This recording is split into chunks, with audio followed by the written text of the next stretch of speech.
What's poppin', y'all? What's poppin'? What's poppin'? What's poppin'? It's your boy Bishop coming to y'all with some breaking news. This is my first time ever going live, so I hope this go well. I'm gonna wait for some people to get in the room so I can shout them out.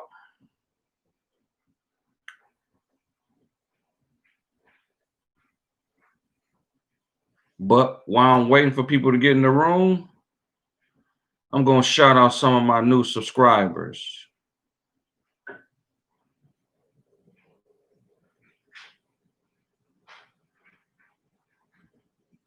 Let's see here.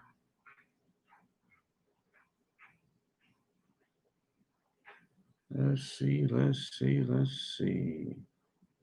I want to send a shout out to, I'm going to go ahead and spell it. Zoraida Torres. Thank you for subscribing, my sister.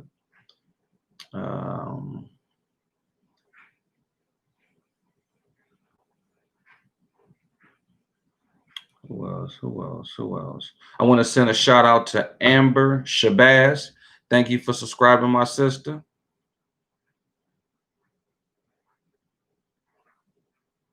I want to send a shout out to Zach Davis. Thank you for subscribing, my brother. I want to send a shout out to Elaine Cammock. I believe that's how you say it. Thank you for subscribing, my sister. I really appreciate that. And let's do one more. One more.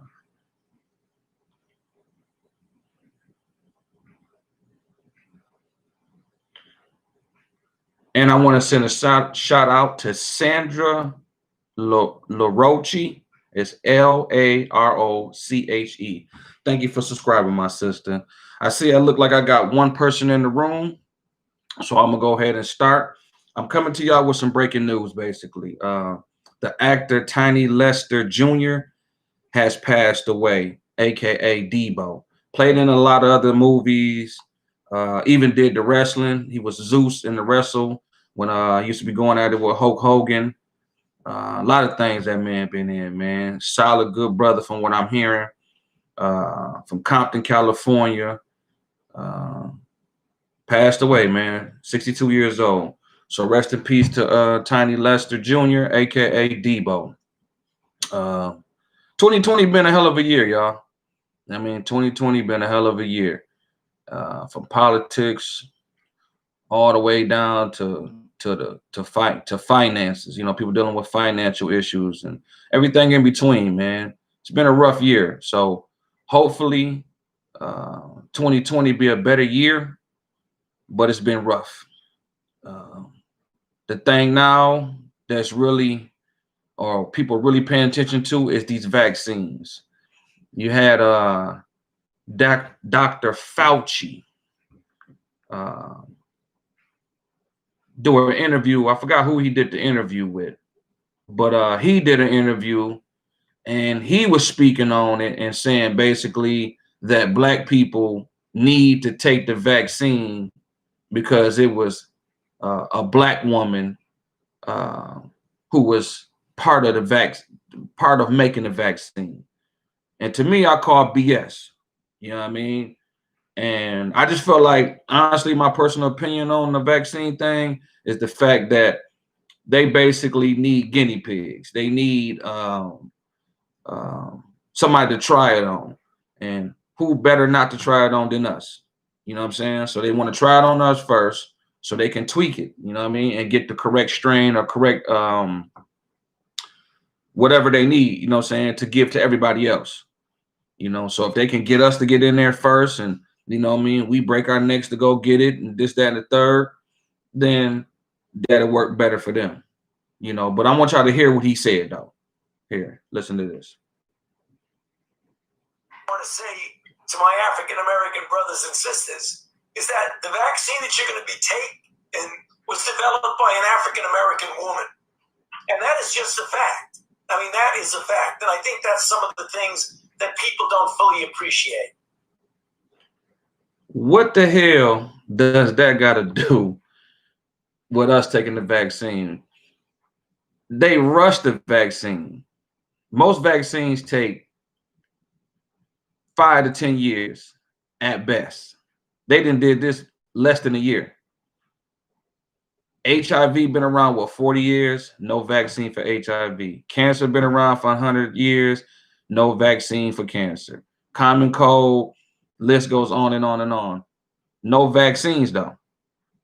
But this one, y'all come up with less than a year. And y'all expect people just to, you know, jump on board? No, we're not going to do that. You know, most people that's, you know, got a brain, not going to do that. They're going to wait. You know what I mean? Okay, if you got people, because there's people out there who want to take it, but majority of us don't want to take it. So go ahead and let them folk take it, and then we'll see how they react. Like right now, they got people who getting Bell palsy, where one side of their face is becoming froze up, you know what I mean? Paralyzed. And they say that ain't got nothing to do with the vaccination. But all 4 participants all took the vaccination. Okay. So that should give you an answer. What else should we talk about? What else you talk about? Oh, a black woman in North Carolina. Because to my sisters, how can I say this? I know I got to tread lightly. Yes, us black men have issues. Yes, us black men harm black women.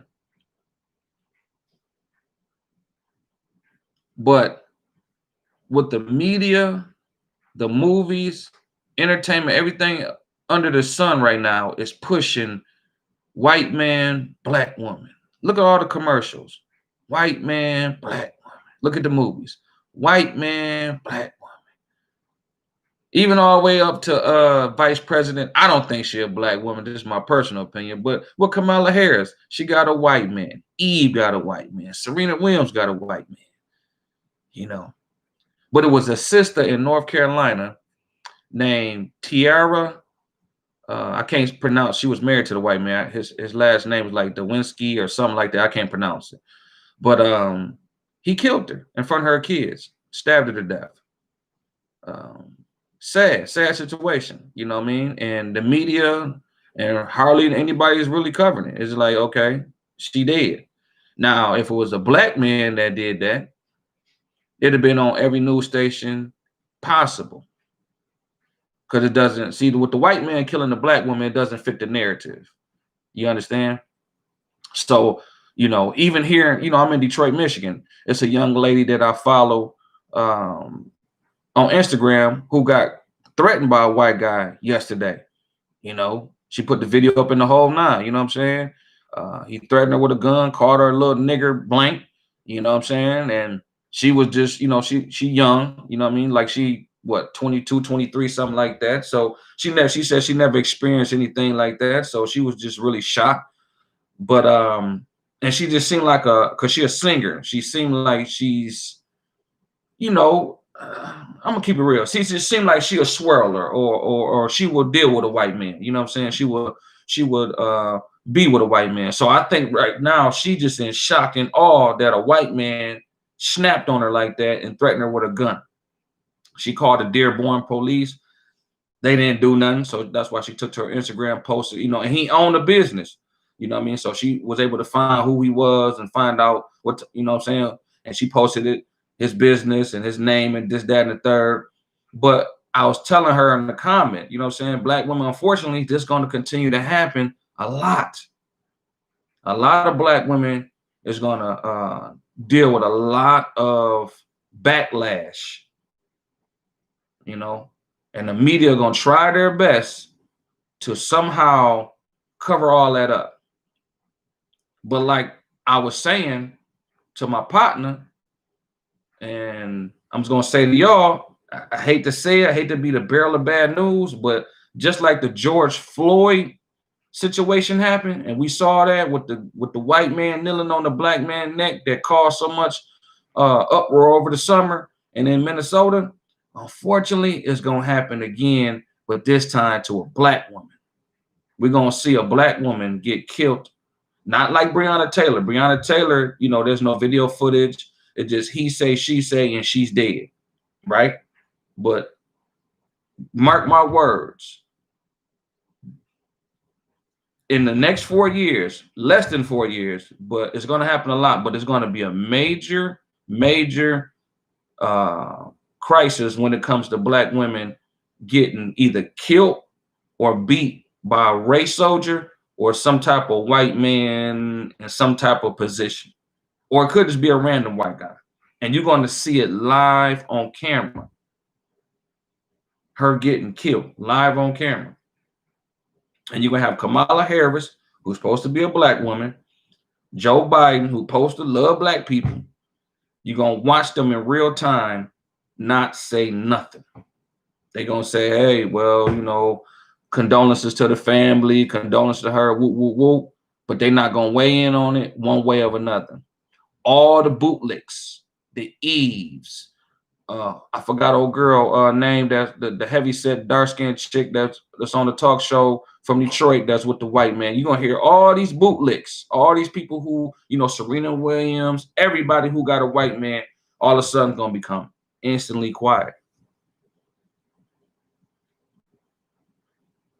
Mark my words, it's gonna happen. But I'm gonna go ahead and leave it like this. This is my first time going live. I'm gonna do it again and see how I go. You know what I mean? I just want to, you know, say thank you to all the people who subscribe to this channel. I hope you like the information that I'll be coming with, because honestly, I just, you know, speak my mind. You know what I'm saying? I know, you know, some people might get turned off by the cussing. Some people might get turned off by certain topics. I get it. I got a homegirl, you know, that I call her Big Sis. You know what I'm saying? That you know, I'm real cool with in real life, you know what I'm saying? But we cool on Facebook. And this whole election stuff has got a lot of people, especially black folk, feeling some type of way when you don't agree with Joe Biden and Kamala. You know, so I know, you know, as black people, we emotional, you know what I mean? You know, because we touching into people's core beliefs. You know, it's like somebody telling a black person, that's like telling an old black woman that Jesus is white. I mean, he ain't white, that he black. She might disown you. You know what I mean? Because she loved Jesus that much. She loved that white Jesus that much. So I'm going to touch on things. You know what I'm saying? You know, I'm going to try my best to be respectful. You know what I mean? But, you know, I just got to be honest, you know what I'm saying, about how I feel and what, you know what I'm saying, what I'm thinking. That's why it's called SD B. Should that be on my mind? SDBOM. Should that be on my mind, man? You know what I'm saying? Just basically should that be on my mind. And I just basically gonna come to y'all with certain, you know, information, you know, and I like people, regardless if you for what I'm saying or against what I'm saying, you know what I mean? Because we need dialogue. We need to be able to talk and hash things out and get a somewhat of an understanding, even if we don't totally agree. You know what I mean? If we can just get some type of understanding, you know what I mean? Like right now on the Kamala and Don Lemon interview, I got like 200-something thousand views and a lot of people commenting. You know what I mean? Some people are for Kamala and really believe she's a black woman. Some people like, nah, she ain't a black woman. You know what I mean? And everybody is speaking a piece. But that's how we get to a goal. Like I see a lot of people, why is we talking about race? This black people, why is we talking about race? Because race is very important. Race is something that we all deal with. Race is something we all always gonna deal with. You know what I mean? So we got to get off this whole, yo, we got to have somebody who look like us in this type of position. No, we need somebody who is gonna represent us. I don't want nobody who's just gonna look like the part. That's like an actor. I don't want an actor. I want somebody that's really about their business. You know what I'm saying? Like Barack Obama tricked the shit out of us. So now they got Kamala Harris, which is Obama 2.0, and we still getting tricked because now they, you know, going to the black women, and black women already got issues with black men. It's already a issue with us. So now when a black man say, hey man, y'all don't see what happened with Obama, woo, woo, woo, how we got duped? Because under Obama, black men was getting slaughtered, been getting slaughtered, but, you know, got slaughtered under Obama administration. And what did Obama do? had a black attorney general, 2 of them, a black man and a black woman. What did they do? They didn't even use their so-called power or position to do anything to help us. So you think Kamala gonna help y'all? That's why I said what I said, man. It's unfortunately it's gonna happen to a lot of black women, man. It's gonna, you're gonna hear about these cases, like the one I said about in North Carolina with the white man, husband killing a black woman in front of the kids, stabbing her to death. You're gonna hear about this a lot, man. You're gonna hear it's sad, it's unfortunate, it's gonna happen though, So I'm gonna leave it like this. I'm up to about 15 minutes. I just want to come to y'all with the breaking news about Tiny Lester Jr. passing away. You know what I mean? Rest in peace to our brother. I just hope this, year coming up, 2021, be a better year for everybody financially, everything, mentally, everything, man. This has been a rough year. So I'm going to sign out. Y'all have a good one. Today, Friday. So y'all enjoy your weekend. And I'll get with y'all. Peace.